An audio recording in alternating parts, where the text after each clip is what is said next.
If you hear this, don't give up. No matter what.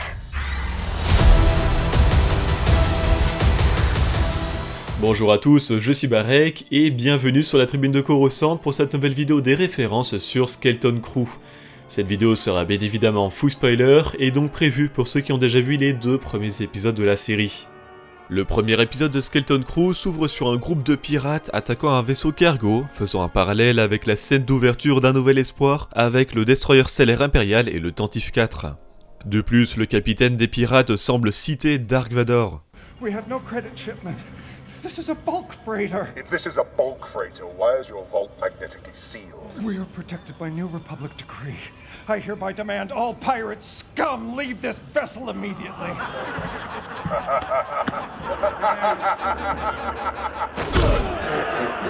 Storm out the airlock.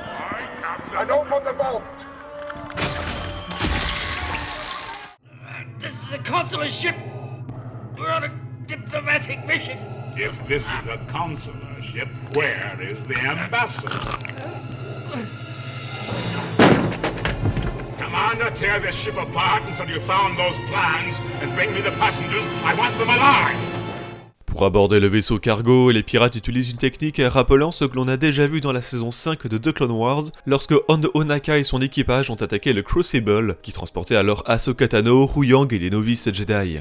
Et la façon dont les ponts des pirates s'ouvrent à l'intérieur du cargo peut aussi rappeler les vaisseaux d'abordage de classe Drosh de la Confédération des systèmes indépendants utilisés pendant la guerre des clones. Parmi ces pirates, il y a pas mal d'aliens assez variés, faisons un petit listing. Celui qui meurt en premier ici est un Shide-Up qui vient directement de The Mandalorian. Juste derrière, on peut reconnaître un Klatooinien, une espèce du retour du Jedi, mais que l'on avait déjà pas mal vu aussi dans The Mandalorian. Dans le même groupe, on peut reconnaître un Nishitib, une autre espèce de l'épisode 6 de la saga Skywalker, qui se prend un tir dans l'œil et que l'on retrouvera dans l'épisode 2 au repère des pirates en train de se faire rafistoler. En parlant d'yeux perdus, il y a un Gran qui a déjà son cache-œil, une espèce une nouvelle fois du retour de Jedi avec Riyis. Et évidemment, du côté des méchants de la série, on retrouve un Trandoshan qui nous vient du chasseur de primes Bossk Wassak Radosk de l'Empire contre-attaque. Cet alien à la grande bouche provient des derniers Jedi, c'est un Kétirien comme Terib Igmusk de Canto Bight. Le second des pirates qui prendra finalement la tête du groupe s'appelle Brutus et est un Shistavanen, une espèce qui a un passé en coulisses assez intéressant. En effet, le premier Shistavanen est Lak Sivrak de la cantina d'un Nouvel Espoir sur Tatooine, mais est issu des reshoots qui ont ajouté pas mal d'aliens au film. Et pour des raisons de budget, son costume n'a pas coûté très cher puisque le masque est simplement un masque d'Halloween vendu dans le commerce, et sa tenue est en fait celle d'un Jawa. Mais George Lucas n'a jamais été satisfait de son rendu et il a supprimé de l'édition spéciale d'un Nouvel Espoir de 1997 pour être remplacé par le patch ship Ketwall, mais en conservant le même rugissement. Cependant, le fameux masque d'Halloween est toujours visible en version un peu plus modifiée sur un autre personnage de la cantina, Arlail Shus, qui n'est pas un Shistavanen, mais un Defel. Et dans la série animée Résistance, un Troig a été nommé Jack Sivrak, en référence à Lak Sivrak supprimé du montage actuel du film. Entre ensuite le capitaine des pirates, Silvo. Lorsqu'il s'approche de la chambre forte du vaisseau volé, se trouve derrière lui un Snifien, une espèce de l'épisode 4, représenté à 2 reprises sur Tatooine avec Takil et Zeton. A ses côtés se tient le Nikto Vane que l'on avait déjà vu dans The Mandalorian saison 3. En effet, Vane était le seul rescapé de l'équipage de Gorian Shard, des pirates qui avaient attaqué Nevarro. Et l'espèce des Nikto est assez particulière car elle est divisée en 3 sous-espèces. Il y a d'abord les Kajainsa Nikto, les Nikto rouges comme Vane, les Kadassa Nikto, les Nikto verts comme la Jedi Aida Forte de la Haute République, et les Esralsa Nikto, les Nikto des montagnes comme Oplok dans Résistance. Dans ce même groupe, il y a d'autres espèces habituelles des groupes de mercenaires avec un Aqualish issu d'un Nouvel Espoir et un Quarren et un Weequay, 2 espèces du retour de Jedi. Enfin, il y a une sorte de phacochère version Star Wars, c'est en fait un Warthog dont un membre de cette espèce faisait partie de l'équipage de Gorian Shard dans The Mandalorian. L'épisode nous présente ensuite nos 4 protagonistes qui vivent sur une nouvelle planète, At-Atin. Ces planètes recèlent un certain secret parce qu'elle nous paraît être une sorte de paradis pour une majorité d'humains et quelques aliens, avec dans son atmosphère une sorte d'anomalie appelée barrière. Les habitants d'At-Atin ont l'interdiction de franchir cette barrière, mais dans le reste de la galaxie, At-Atin est réputée pour être la planète perdue au trésor éternel. Cette planète est peut-être coupée du monde extérieur depuis pas mal d'années, puisque Wim, un des 4 enfants principaux, possède des crédits datant de l'Ancienne République, soit celle qui a précédé l'Empire Galactique, on peut d'ailleurs bien l'identifier avec ce logo. De plus, la sous-secrétaire Farah parle d'une grande œuvre qui serait menée sur At-Atin, rappelant les grandes œuvres de la chancelière de la République Lina So à l'époque de la Haute République, 241 ans dans le passé. À cette époque, la chancelière voulait faire rayonner la République dans toute la galaxie et rallier un maximum de monde de la bordure extérieure. Pour cela, elle mit en chantier plusieurs grandes œuvres comme le flambeau stellaire, une station spatiale qui devait servir de phare à la frontière pour aider les populations lointaines et leur présenter ce que pouvait offrir la République galactique. Lina So organisa également la Foire de la République, une célébration de divers mondes de la République sur la planète Valo. Cependant, le flambeau fut détruit par les Nihil et la foire attaquée, mettant en péril la crédibilité de Lina So et de son gouvernement.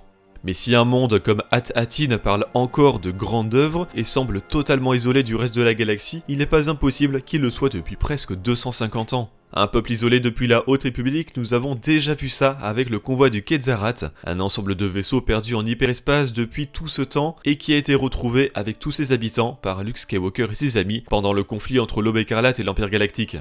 Et je suis obligé de parler de la VF de Skeleton Crew qui a potentiellement fait de grosses erreurs de traduction. En effet, au moment où Farah parle de la République et de la grande œuvre, elle dit en VF « Nouvelle République ». Or cela n'aurait pas vraiment de sens de parler d'une planète si isolée que des pirates ne la trouvent pas, alors qu'elle aurait des liens avec un gouvernement qui n'existe que depuis 5 ans. Une autre erreur encore plus grave se trouve dans l'épisode 2 avec l'alien qui reconnaît les crédits de Wim comme datant de l'Ancienne République, traduit par Nouvelle République en VF. Where'd you two find an old Republic credit in mint condition? His dad gave it to him for lunch money. Et ça a encore moins de sens quand la série elle-même met bien en évidence un crédit de l'Ancienne République et de la Nouvelle, les logos ne sont clairement pas les mêmes. La première scène sur At-Atin se déroule donc dans la chambre de Wim, où le jeune garçon joue avec 2 figurines et recrée ce qui pourrait être le duel final opposant Luke Skywalker et Dark Vador durant la bataille d'Endor. Des récits de batailles légendaires que nous voyons dans les films, nous savons que certains habitants de la galaxie en entendent parler parfois, comme d'autres enfants dans les derniers Jedi qui tentent de revivre le dernier combat de Luke Skywalker sur Krayt. Cependant, si Wim a entendu parler de la bataille d'Endor, ma théorie d'une planète isolée du reste de la galaxie depuis l'Ancienne République ne fonctionne plus, mais ces figurines pourraient bien représenter d'autres Jedi ou Sith. Un écran au mur de la chambre affiche différents hexagones de couleurs en reprenant ceux que l'on voyait déjà dans le garage de la maison des Lars dans Un Nouvel Espoir. En se rendant à l'école, Wim croise une vieille Ithorienne, une énième espèce de la cantina du 4, nommée Ik, qui promène son chien grenouille, une créature originaire de la ménagerie du palais de Jabba.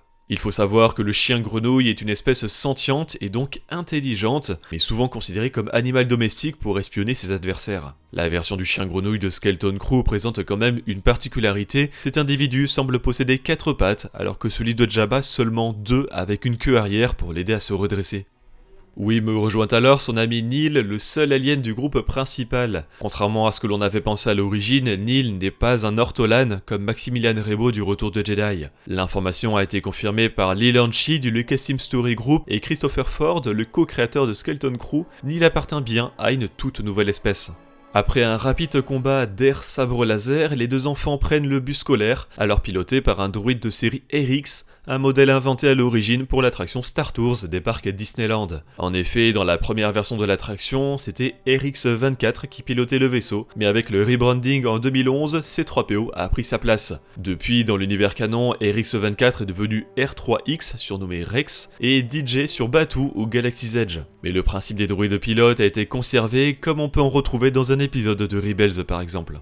Dans le bus, Wim est plongé dans les récits légendaires des Jedi qui disent la chose suivante. La grotte des ombres était sombre et inquiétante, mais Lina n'avait pas peur. Elle alluma son sabre laser dont la lueur bleue illuminait les ténèbres, prête à affronter ce qui l'attendait. Soudain, le Sith apparut devant elle, en robe sombre et armé d'un sabre laser rouge. « Tu n'aurais pas dû venir ici », siffla-t-il, sa voix résonnant dans la grotte.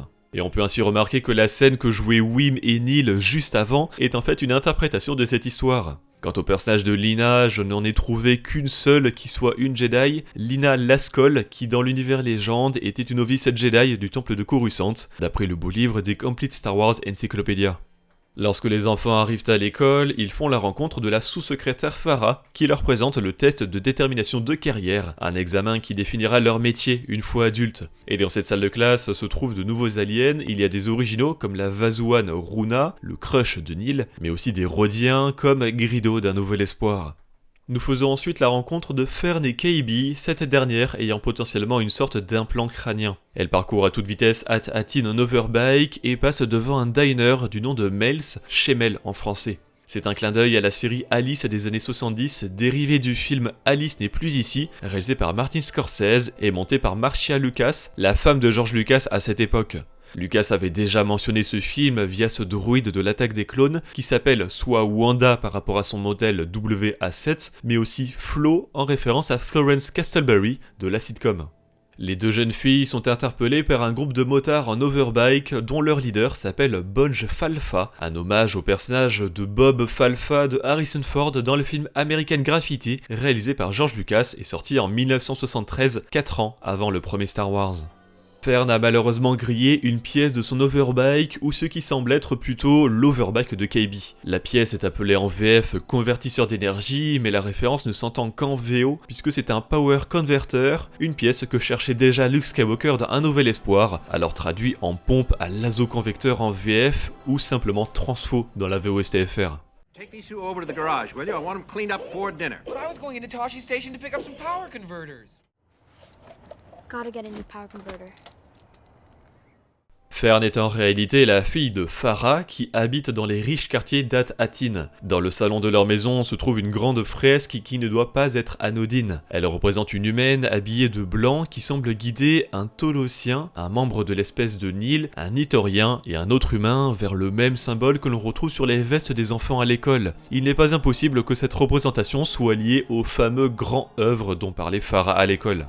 De retour chez Wim, le jeune garçon décide de sacrifier une partie de sa nuit pour relire des histoires sur les Jedi. Celle-ci raconte le voyage de Druin. Druin prépara son sac avec tout ce dont il pouvait avoir besoin et partit à l'aventure. La forêt de Biraka était magnifique avec ses grands arbres et ses fleurs aux couleurs vives. Druin sentait la force circuler dans tout ce qui l'entourait. Druin tomba d'abord sur un hachoir en ruine. L'endroit avait été abandonné. La hache avait été laissée là, laissée dans la souche d'un vieil arbre. Les lianes de la forêt avaient repoussé et envahissaient tout. Druin tomba ensuite sur l'enclos d'un éleveur. Quelque chose avait disparu depuis longtemps. Il s'était enfui dans la forêt ou avait été dévoré par la bête. Mais de leur abreuvoir poussait une étrange et belle fleur. Enfin, Druin sentit une forte présence dans la force. Il savait qu'il se rapprochait de la bête redoutable. Il sortit son sabre laser et le tint prêt alors que la bête s'élançait hors de la forêt et le surplombait. Puis, après une escapade en forêt et un contrôle manqué, Wim se replonge dans ses histoires. Les chevaliers Jedi décidèrent de construire un temple-forteresse en utilisant la force. Ils soulevèrent et façonnèrent les rochers autour d'eux, créant les tours vertigineuses de leur nouvelle demeure. L'ensemble de la forteresse pouvait s'enfoncer dans le sol, la dissimulant ainsi au regard en cas de danger. Une fois leur forteresse achevée, les chevaliers Jedi trouvèrent la paix et le réconfort. Ils méditèrent ensemble, leur connexion à la force et aux autres se renforçait. Ils étaient un phare de lumière dans l'obscurité et lorsque la galaxie appela les héros, l'ordre vaillant n'hésita pas. Leur forteresse remonta à la surface et ils sautèrent prêts à se battre pour la justice et la paix. Dans cette histoire, il y a un élément intéressant, c'est la précision d'un temple Jedi qui peut s'enfoncer dans le sol en cas de danger, chose d'ailleurs rappelée plus tard par Wim alors qu'ils explorent un mystérieux vaisseau. Did you know that some Jedi temples could lower down and bury themselves in times of danger? En effet, nous voyons cela notamment dans Rebels avec le temple Jedi de Lothal, subtilement caché parmi les formations rocheuses de la planète. Mais Wim ne peut s'empêcher de penser à sa découverte dans la forêt et va chercher son ami Neil pour mener l'enquête. À cette occasion, on peut voir un peu plus en détail les frères et sœurs de Neil, Jobo, Jorko et Tulo, qui regardent un hologramme d'une sorte de cirque. Il s'agit en fait d'un spectacle issu du téléfilm Au temps de la guerre des étoiles, sorti en 1978, où le fils de Chewbacca, Loompa Waru, s'amuse devant ce même spectacle fascinant réalisé par les Rico Brothers.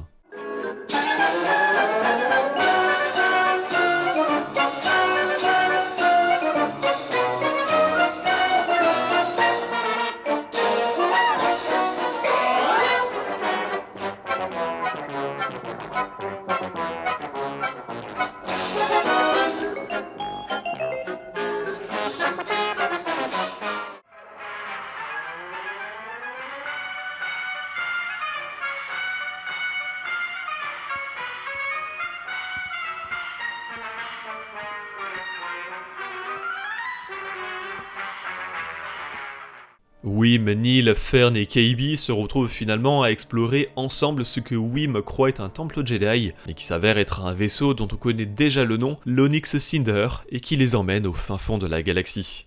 Dans le deuxième épisode de Skeleton Crew, diffusé en même temps que le premier, on découvre le droïde qui fait office de second du capitaine de l'Onyx Cinder, SM-33. Ce nom est une référence à Mr. Smee, ou Monsieur Mouche en VF, le fidèle second du capitaine Crochet dans Peter Pan. SM-33 n'est pas réellement tout seul dans sa tête, car une petite créature nommée Snowball, boule de neige, se balade dans son crâne mécanique. L'acteur Nick Frost, qui fait la voix de SM-33 en VO, a comparé la relation entre le droïde et Snowball à, je cite, un ratatouille de Star Wars. Il a même imaginé que le rat chatouillait le cerveau du droïde et qu'on pouvait l'entendre rire la nuit dans ses quartiers.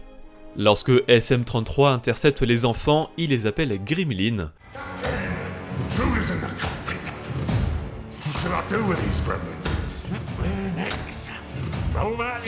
Des créatures imaginaires qui causeraient des dégâts à des sous-marins d'après une superstition comme décrit dans l'aventure Reckonings du jeu de rôle Star Wars publié en 2001. Mais oui, il s'agit très certainement d'une simple référence au film du même nom dont la série s'inspire en partie, tout comme d'autres films des années 80 comme ceux produits par Amblin. Gremlin est aussi un mot inventé au début du XXe siècle pour désigner des créatures imaginaires qui causeraient des problèmes dans des aéronefs. L'idée a donc été reprise dans Star Wars et le film de 84 s'inspire de ce folklore. Les enfants demandent alors à SM-33 de les ramener chez eux sur At-Atin, mais ce dernier ne semble pas connaître ces planètes et propose d'autres noms qui s'en rapprochent, comme d'abord Atolon, là où une cellule rebelle a installé une base dans la série Rebels avant d'y être délogée par le grand amiral Thrawn, Al-Alcor, un nouveau lieu, et Aldhani, la planète du deuxième arc de la série Andor où des rebelles volent énormément d'argent à l'Empire Galactique. D'ailleurs, la VF a encore fait des siennes à ce moment. Dans la version originale, SM-33 précise que Aldhani est une planète montagneuse, comme totalement vu dans Andor, mais pour une raison qui m'échappe, en VF, SM-33 dit planète gazeuse, un total non-sens. En explorant l'Onyx Cinder, Wim dit cette phrase. Isn't it wizard? Wizard étant un mot propre à Star Wars dans ce sens. Il signifie sorcier, mais depuis son utilisation dans Lambda Phantom, il est utilisé pour parler de quelque chose d'excitant. L'origine de ce mot provient de la Haute République avec le personnage de Ram Jomaram qui l'a popularisé au point où 200 ans plus tard, même un gamin de Tatooine l'utilise. Faute de pouvoir retourner sur At-Atin, les enfants atterrissent dans un spatioport de pirates qui se trouve dans un astéroïde avec de nombreux vaisseaux parqués dans les environs. Cet astéroïde est appelé Port Borgo par SM-33, mais est aussi connu sous le nom de Borgo Prime et identifié sur une carte par la reine pirate Maskanata dans son livre Smuggler's Guide. Mais dans l'univers légende, Borgo Prime était à l'origine une colonie Rakata des dizaines de milliers d'années avant les films, mais on retrouve le lieu surtout dans la série de romans jeunes adultes Les Jeunes Chevaliers Jedi, qui se déroule environ 14 à 15 ans après le retour de Jedi. Parmi les vaisseaux près de Borgo Prime, on peut y reconnaître une frégate de classe Pelta, un modèle utilisé majoritairement durant la guerre des clones comme vaisseau médical, puis repris par l'Alliance Rebelle sous le règne de l'Empire Galactique. Certaines versions de Pelta ont des sortes d'ailes arrière ouvertes et d'autres non, on a ici affaire à la version ouverte. Ce vaisseau en arrière-plan est aussi très intriguant puisqu'il semble que ce soit une frégate DP-20, un vaisseau à l'origine des comics légendes de 1977, mais qui reprend surtout le premier design du Faucon Millennium. En fait, George Lucas a préféré changer drastiquement l'apparence du vaisseau principal de son premier film Star Wars, car il ressemblait trop au Eagle Transporter de la série Cosmos 99. Mais le design a globalement servi au vaisseau qui introduit un nouvel espoir, le Tantive 4. Ce vaisseau-là a un nom assez générique, c'est un cargo de Coruscant qui apparaît un peu partout dans The Clone Wars. Un de ces cargos assistera même à la bataille d'Exegol. Ici, nous avons une canonnière de classe Braatok, un modèle apparu pour la première fois dans Le Retour de Jedi pour la bataille d'Endor, mais qui a participé à beaucoup de batailles de l'univers canon, on le retrouve par exemple dans Rebels. Le vaisseau en bas de l'image est un transport armé Gozanti, un vaisseau créé pour l'ascension de Skywalker, une nouvelle fois pour la flotte alliée d'Exegol. Et ce vaisseau plus proche de l'astéroïde est un chasseur-transport de classe Avandor utilisé par le gang des Guaviens à l'époque de la postlogie. On peut le voir discrètement ici dans Le Réveil de la Force, mais bien plus en évidence dans la série animée Résistance. Sur ce plan, c'est une corvette lossalienne que nous voyons, un vaisseau originaire de Lossal, dont plusieurs exemplaires participeront à la bataille d'Exegol contre le Dernier Ordre. La corvette Los Alien partage pas mal de similitudes avec la corvette légère de classe Defender du jeu vidéo légende The Old Republic, mais est en réalité le concept originel de la corvette de classe Paladin de The Clone Wars, et est un mélange du croiseur spatial de classe Consular de l'Amlas Phantom, de la corvette CR-90 d'Un Nouvel Espoir, et de l'Ebon Hawk du jeu vidéo légende Knights of the Old Republic. Et sur ce plan large, on voit désormais un cargo léger ZH-40 de classe Tribune, un modèle utilisé par le pirate Hondo Ohnaka sur Batuu à l'époque de la Nouvelle République. Son vaisseau s'appelle d'ailleurs le Katouni, en mémoire de la novice Jedi qui l'avait aidé durant la guerre des clones. Les enfants débarquent finalement à Port Borgo grâce à une sorte de passeur d'une espèce très particulière. Il s'agit d'un tic apparu rapidement dans le roman Baroud d'honneur et mentionné dans Le Collectionneur. Mais en fait il vient du film de l'univers légende La Bataille d'Endor, suite de l'aventure des Ewoks à la Caravane du Courage. Dans le long métrage, le tic aide les personnages principaux et est notamment caractérisé par sa grande vitesse et sa façon étrange de se mouvoir. Clin d'œil fait à ce sujet dans Skeleton Crew. Dans un coin ici, je crois distinguer un Scurrier, une petite créature originaire de Tatooine et inventée pour l'édition spéciale d'Un Nouvel Espoir. Sur un pont du port spatial, il y a un énorme ver qui est donc un Grindalid, l'espèce qui dirige la pègre de Corellia dans l'introduction du film Solo avec le groupe connu sous le nom de Ver Blanc. Quand le tic s'en va avec son maigre butin, il passe à côté d'un Ask, non pas encore une espèce de la cantina d'Un Nouvel Espoir, mais de celle du Réveil de la Force chez Maz Kanata sur Takodana. Les enfants croisent le même Warsog vu au début du premier épisode qui marche devant un autre alien d'une espèce qui n'a pas encore de nom mais dont on a déjà vu d'autres individus d'abord dans Les Derniers Jedi puis dans la série Obi-Wan Kenobi. Un gros plan montre un Britaro en train de respirer dans un tube. Il s'agit d'une espèce de Rogue One vue sur Jedha avec le chasseur de primes Nick Efo, un spécialiste dans la chasse des membres de l'Église de la Force. Sur le plan suivant, un autre alien respire la même chose, mais cette espèce n'a pas de nom, bien que nous la voyons dans pas mal d'œuvres depuis le Réveil de la Force avec le chasseur de primes Huygens de Jakku. Les enfants se regroupent devant un établissement avec son nom écrit dans une étrange langue. Il s'agit en fait d'un Aurebesh, donc l'alphabet commun de la galaxie, mais un peu modifié, qui n'a pas encore de nom officiel. Cette écriture a été inventée pour Rogue One, mais a bien plus été définie dans le film Solo grâce aux inscriptions sur le casque d'Elfis Nest, la leader des Cloud Riders. Glyn Dillon, le designer des costumes de Rogue One, appelle cette écriture Dishabesh et expliquait qu'elle vient d'une volonté du réalisateur de Rogue One, Gareth Edwards, de varier les polices d'écriture dans la galaxie pour plus de cohérence. Cet alphabet complet n'a pas encore été totalement décrypté, mais on en sait suffisamment pour lire cette enseigne dans Skeleton Crew qui indique tout simplement Dance Club. À l'entrée de ce club de danse, il y a 3 espèces d'aliens que je n'ai pas encore évoquées. D'abord une Twi'lek, très commune dans la galaxie, une Céline, qui d'ailleurs très probablement une hybride humaine-Céline comme Ristal Saint dans Le Retour de Jedi ou Jekyllon dans The Acolytes, et une Askagienne comme la danseuse Yerna Dal Gargan du palais de Jabba. Cet alien tout mignon qui fait du vélo elliptique, enfin non pas du tout, il est en train d'aiguiser un couteau, fait partie d'une espèce encore sans nom, mais vue lors du festival des Aki-Aki sur Pasaana dans l'ascension de Skywalker. En parlant de tout mignon, KB s'attarde sur une petite créature en cage qui s'appelle Fuzzball, comme son espèce. C'est une nouvelle créature pour Star Wars, mais elle vient en fait directement du film Captain EO, un court-métrage de 17 minutes, écrit par George Lucas, réalisé par Francis Ford Coppola, avec Michael Jackson dans le rôle principal. Captain EO a été diffusé dans les parcs Disney de 1986 à 1998. I accept these punishments. We do? Of course we do. He's our captain. Speak for yourself. We have come here uninvited and unannounced. So, then we both admit to your stupidity.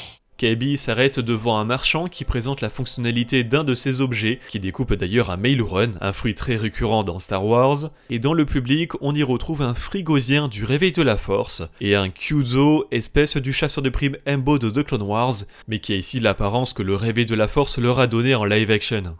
De leur côté, Wim et Neil vont chercher à manger et s'arrêtent à un petit restaurant, évidemment rempli d'aliens. Beaucoup sont originaux, mais on peut reconnaître cette alien dont on ne connaît pas non plus le nom de son espèce, mais déjà présente chez Maz Kanata dans l'épisode 7, tout comme l'Onodon, dont un représentant de cette espèce est aussi attablé au même restaurant. Au fond, vraiment en arrière-plan, c'est un Tarsent que l'on distingue, également issu du même film avec le chancelier de la Nouvelle République, Lanever Vilcham. Après que les enfants se sont fait remarquer avec leurs crédits datant de l'ancienne République, un Ubdurien est arrivé en arrière-plan. Je vous le donne en mille, son espèce vient aussi de la cantina de Maz.